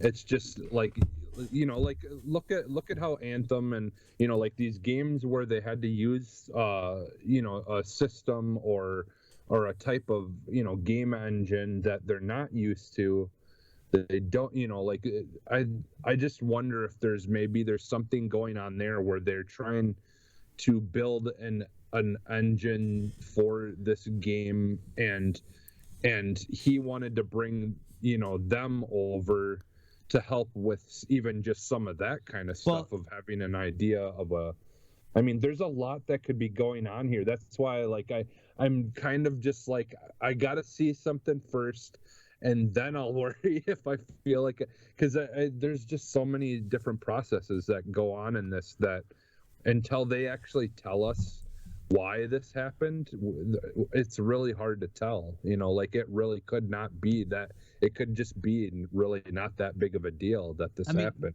Admittedly, video game development is a very hard thing to do, especially nowadays where video games are so technologically advanced that there's so many different variables and aspects that we can't even imagine. Not only just like writing a good narrative or a good story, but we're talking AI, we're talking game mechanics, we're talking art assets, we're talking, so many other programming levels, and just the testing alone, to making sure the game works well, especially if it's like multiplayer focused.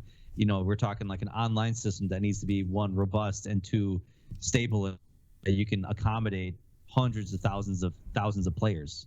And even the pre-production, like obviously we take, for example, Microsoft resurrecting Perfect Dark, for example. How many people are in that boardroom all have different visions of what they think Perfect Dark should be, and trying to get all those people on board to follow one singular vision.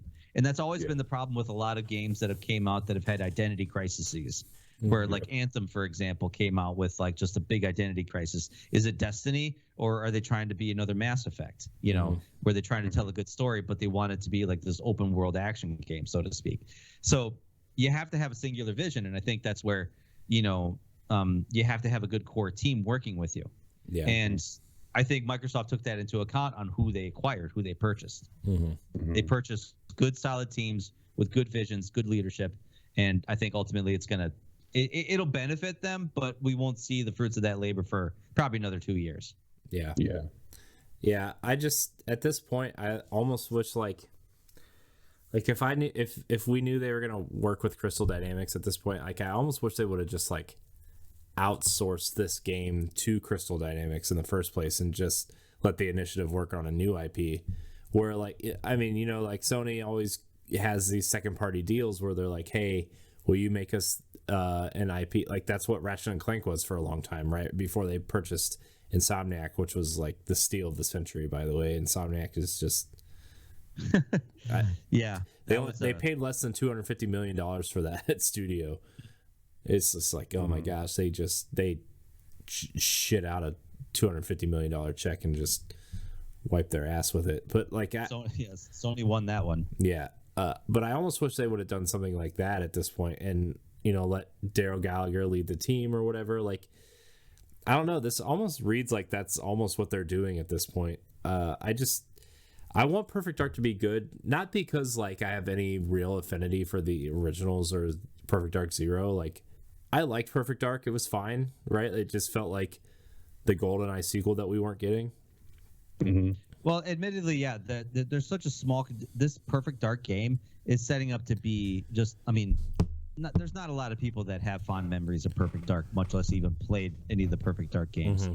I mean, the 360 day one release version was subpar at best, admittedly. Mm-hmm. So it's kind of like an obscure title that has like a small fan base. Yeah. So I want to say they're probably going to stand out to be like, this is a good standalone game for anybody, new fans, and old fans. And that's almost why I wish they would have just not made it a first-person game at this point. Like, just this was your chance to change Perfect Dark. It's been long enough to where people who remember the original either A, aren't playing games anymore, or B, are playing drastically different games or are playing their first-person shooter, and B, like that generation that has no recollection of what Perfect Dark is whatsoever. This was your chance to do that. And I just when they made that announcement in that trailer, there's probably like a good contingent of people that were like, Perfect Dark, what's that? I mean, like, I think the concept is cool enough, right? Where like, oh, this super awesome secret agent chick is like taking people down with cool gadgets and in this funky like futuristic world, there's aliens involved. That's cool. Like, that's a cool enough premise to where you could do whatever you wanted, right? Like, and they go back to what Perfect Dark, and that's what I hope Microsoft does is they start going into new IP territory. Not necessarily buying studios and then like rehashing old, like, we don't need another Conker's Bad Fur Day. We don't need another Blinks game. Well, some people may disagree with me.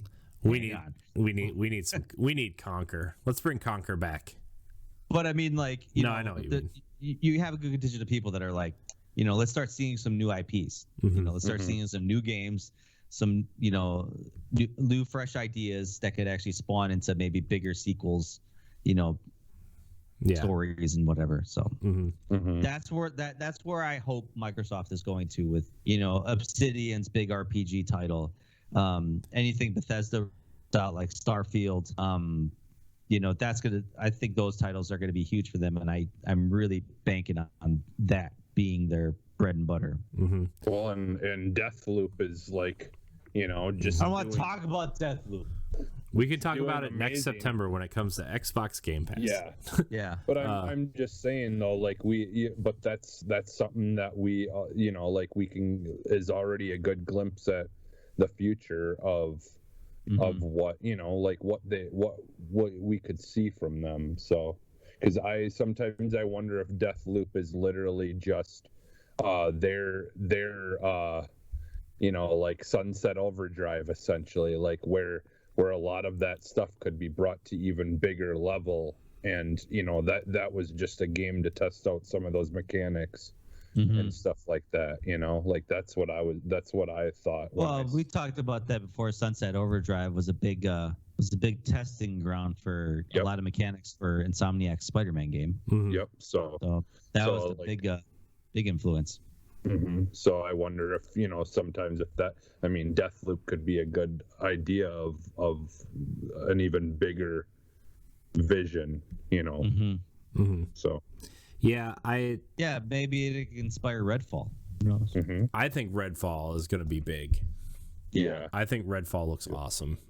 And I mean, we have a huge list of games that are coming, right? Like, I think Redfall is going to be really the first big new IP that for Xbox that's going to just, I don't know. It looks a lot like The Division meets Borderlands meets, vampire stuff. It looks cool. Left 4 Dead, yeah. I think, that game's going to be so good. It's going to be feel it. But like I said, I think 2022 is going to be the year of the Xbox. I think that's when all of a sudden they're going to start dumping all their big IPs that they've been working on. And so playing off that story, why do you like what has you excited for 2022 and for Xbox? Because I feel like we dwelled a little bit too much on what we're concerned about. But I want to be excited. I am excited for Xbox. I'm excited for the future of Xbox. Yeah. So why in 2022 do you think it's going to be the year of the Xbox? Well, like I said, they've talked about for years how, we got these big studios working on these big games and we have nothing to show for it. Like there's, admittedly, we had some decent first party titles come out this year, but nothing that really grabbed us. There's nothing like Halo level-ish, so next year, I think we're going to start seeing these. I imagine Microsoft's keeping a lot of things close to the belt. So if they're going to say something's coming out, they're going to say it's coming out soon. Starfield, I think, is going to be one of their biggest ones next year, and hopefully we're gonna start to see some other ones kind of creep out, like maybe a Hellblade. Or that other one that they're working on. We're gonna start to see some something from Obsidian. I don't know if Outer Worlds is that far in advance in development. I mean, we still have Avowed. We still have Avowed coming too from them. Yeah, that was the other one that I was thinking of. I couldn't remember the name of it. But so I imagine they have two separate teams working on those. So that's where I'm excited for, games have been 2-3 years in development, at this point. Yeah. To finally get a an actual vision of the future with not just titles of more gameplay of stuff we're gonna see soon, and in-game stuff we're gonna be getting in the very, very near future. I do think that this next year is gonna be much bigger, as big as as some of the stuff was in the past here. I think it's gonna be a much bigger vision of the future. Much more promising anyways. Yeah, I mean, because when you think about it, even like their I lost where I was going for a second. Even like their development to indie titles and indie companies, we obviously know and talked about it before that Microsoft is more indie friendly than any of the other systems right now. But in terms of discoverability and funding with the ID system, the ID Xbox program that they have, so we're gonna see some probably stellar indie games next year that you probably never heard about before, but all of a sudden they're gonna drop and they're gonna make waves. I mean, Yeah, and I mean, I think they've done a really good job too of kind of putting, maybe in some cases a little too much faith in some of these that they're, choosing to back, but there was a lot of issues with, the 12 minutes or whatever game, but there was a lot of ambition there and stuff that you do want to see, I mean, you even see Tunic and Sable and all these they've just done a great job of curating indie games. I think Game Pass has a lot to do with that too, where maybe some of these get noticed more because they're on Game Pass and I don't have to pay for these, because they're already on Game Pass, but also it's been noted that Microsoft really compensates them for not for putting the game on Game Pass. So and even when you do have to pay for them, they're only $20, right. So it's it's not like that. Death's Door is still probably the best $20 I've spent this year. Oh yeah, I keep forgetting that game exists. Yeah, so I mean, that's the thing is when it comes to indies, even just stuff coming on Game Pass, it's you'll go on Game Pass and look and be, I didn't know that was coming, they shadow drop a lot of things where all of a sudden they're just here you go, and maybe you find out a day or two before, but that's why it's been so hard for me lately to keep track, because it's holy crap, I didn't know this game was coming out. Holy crap, that game just came out. I didn't know that. Yeah, but it's kind of a fun little surprise, and I like that. They've been doing a really good job of just really keeping that diversity in the games that get added as well. And that's what Xbox has. That's what Xbox has going for it that Nintendo does not have and PlayStation does not have, is very, very diverse library of games. Yeah. And that they fully 100% support. And I think ultimately in the end, the biggest library is going to be sitting with the Xbox. Mm-hmm. Mm-hmm. Yeah. Just need to I would just really like a roadmap now. Yeah. Like we have enough projects announced. We have enough, big games announced and smaller games. Like where's the roadmap now, right? Like we got the rest of the year. We know Starfield's coming next November. What's coming in between there? What can we look forward to? I know they said they wanted to have at least one first party game a quarter. Let's get that roadmap out, because I think that would also ease a lot of my discomfort too. Yeah. Right, is like seeing, because that's something that Nintendo does really well, is like, let's provide you a roadmap of like, okay, here's the thing coming in the next 3 months, 6 months, year, right? Every time they have a direct, that happens. And I know I mentioned Nintendo on the show. I'm Ed, guys. Nintendo, woo! Woo, I'm Ed. I love coffee talk and Nintendo. Sorry, Ed. We have to do it at least once a show. Yeah, but that's something that they've done really well with the Switch era is have a roadmap for people to, hey, here's what you can look forward to in the next 3 to 12 months. And I think it would be really wise of Nintendo to start, or of Microsoft to start, either with whether they're redoing Inside Xbox, or changing the way they do that, or with what's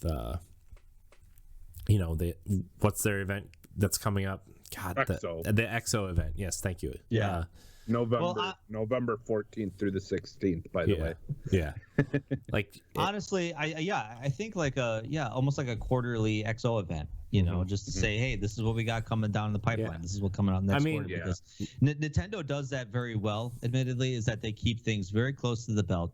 And then when they announce something, it's not too far off in the future. Mm-hmm. Granted, they make a few slip ups, like obviously Metroid Prime and Bayonetta and stuff like that. But, they obviously for the majority of the time, they're not doing like Sony, where it's like, hey, check this game out. That ain't coming out till 2023, guys. Have fun waiting. Yeah. It's like, come on. Yeah. Don't do that to us. I think if they did just like maybe like once a quarter, once every 8 to 10 weeks, they have like a small video thing, the way that the State of Play is kind of set up for Sony. Yeah. But better. And just say, hey, here's what you can look forward to in the coming weeks or the coming months. Here's your Game Pass announcements. Here's the first party releases. Here's the indie games coming to Game Pass. And, we'll see you in a couple months. So. Yeah. I know that's probably kind of hard because, sometimes game development can be so in flux. Like you got, Battlefield that obviously just got pushed back a whole month. Mm-hmm. Other games that could kind of get like pushed back until indefinite amounts of time. But see, I think that's fine though. Like if something gets delayed, like that's up to the developer, or if it's a first party game, it's up to Microsoft to go to the social media or like put a video on their YouTube channel or something and say, hey, look, we know you're looking forward to this game. Due to unforeseen circumstances or whatever, we have to delay it by a couple months or whatever, right? Like I think that transparency is always good for a company, and I think that we need to stop judging developers for doing that. Like stop shit talking them over news media to say like, oh, it's another delay, so of course naturally there's probably problems at the development studio, or there's problems here or problems there. Just like say the developers need more time. That's it. Mm-hmm. You don't need to fill any more of your bullshit, rumors. Or, this is what I think is happening. Yeah, and they don't, like they've made it very clear too that they don't, more and more of these companies are trying to be, cautious about overworking, the developers and they don't want to crunch them, even though they have to at some point. Mm-hmm. Yeah, and because I mean, I do think there is a healthy time for crunch, but then that you need to also be compensated for that. Yeah, I mean, that could be a whole topic for a different day, right? Like I just think that like there's a difference between like crunch and overtime and like the way that the industry talks about crunch, right? But like I think that's a conversation for a different day. We're not going to get into that. Sure is, for sure. Overall, but, go ahead, Stoy. Well, I was going to say, just to kind of put a nail in the coffin for me, I'm hopelessly optimistic about Xbox's future and their position right now. I just think they need to start playing some of their cards soon. Yeah. Like to show like this is what we got and this is when it's coming out. That's what we got and that's when that's coming out. Like they need to start throwing some pretty solid hands out there in order to probably bring people over. That's where I'm at, Stoy. That's exactly where I'm at. I think that they've got a lot of good stuff announced. Let's start showing it and saying, hey, this is when it's coming out. We know Forza, we know Halo, we know Starfield. What about State of Decay? What about Perfect Dark? What about Fable? What about Avowed? So let's or even Gears. You know, like a lot of this stuff. Yeah. So one final thought there, Jesse. Yeah, I was just gonna say, I do think though that if the EXO event happens for sure this year, because I was looking at that was something else. I can't find any updated one for it, but if it does happen, I do like that event is supposed to just be to get the fans excited for the next year, and so I do think that if we do see an XO event, that's going to be where we get that roadmap and get everyone excited and ready to plan for the next year. Well, keep in mind too, I forgot that the Tokyo Game Show is happening this weekend. And Xbox is going to have a pretty big presence, so this could be where they announce another big acquisition like we talked about last week, or maybe they will show a lot of their hands to say, this is what we got. Yeah, because they do they do need to get people in that area in Asia and Japan and all that stuff, and get those people excited as well for letting them know why they need an Xbox. So yeah, right, for sure. I mean, we could definitely see something there too. Yeah. Plus just to wrap this up, I think we're gonna know more once Halo is good to go, because I know it's kind of all hands on deck right now for Halo, and making sure that game is perfect. So we'll see. Optimistic. We'll see. Yeah. But I think that's gonna do it for the show, guys. That was I feel like this was our best one yet with this crew. Oh, wow. I'm gonna say. Yeah, we gelling, bro. Maybe it's because I'm awake tonight. So maybe you have a more positive outlook on how things are going. You as a host. Yes. I think you do. I think you do just fine. That's fine. It's fine. Shirt's coming soon. Anyways, I want to thank everybody for watching and or listening to this episode of Arsenal X, the Xbox podcast. Remember, you can listen to it on your podcast service every Tuesday morning or on our YouTube channel, the Boss Rush Network YouTube channel. You can catch us live on Sunday nights on twitch.tv/the Boss Rush Network, or just Boss Rush Network, not the Boss Rush Network. That was a flub on my part. Killed it. Damn it. Nailed it. The show sucks now.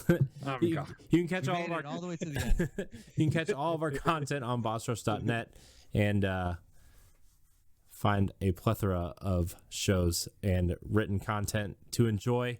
Stoy, where can we find you? Well, I am part of the EXP Cast. We are also a video game podcast within the Boss Rush Games Network. We record episodes. We release them out for the public Mondays and Thursdays. Otherwise, you can catch me there on social media, EXP Cast, on Facebook, Twitter, and Instagram. Jesse? You can find me almost everywhere as Phantom NXS.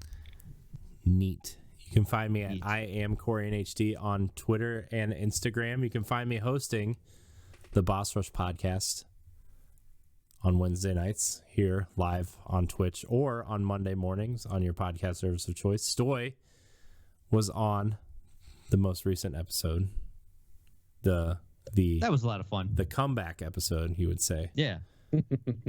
So very excited to release that on Monday. Check it out. You can also catch me hosting Tower Casuals, the Destiny podcast. I think that's it. I want to thank everybody for watching and or listening. And until next time, we love you. Goodbye. Bye. Bye. Bye-bye now.